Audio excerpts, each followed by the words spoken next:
This book doesn't try to comfort you. It tries to challenge the way you think about modern society.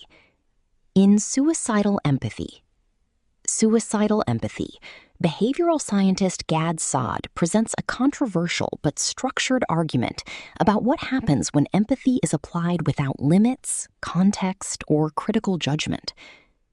His central claim is that empathy, while essential for human cooperation, can become distorted when it overrides reason, fairness, and long-term consequences. According to Saad, this imbalance can lead to decisions and policies that prioritize emotional reaction over practical outcomes, sometimes creating harm instead of preventing it. The book explores how moral decision-making can shift when societies begin to prioritize feelings over evidence, and how this can influence institutions such as justice systems, education, and public policy. It argues that when victimhood becomes the primary lens for evaluating every situation, it can distort accountability and weaken the structures meant to protect both individuals and communities.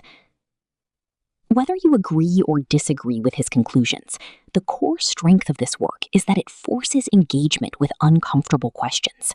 How do we balance compassion with responsibility? Where is the line between understanding others and excusing harmful behavior? And what happens when emotional reasoning replaces critical thinking in decision-making systems? Saad builds his argument using examples from culture, psychology, and public discourse, aiming to show how empathy, when misapplied, can create unintended consequences at scale.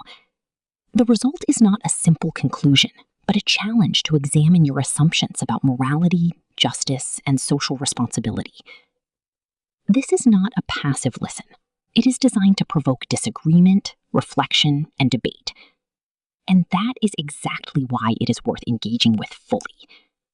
A summary can only outline the argument. It cannot capture the full depth of the reasoning or the supporting context behind it.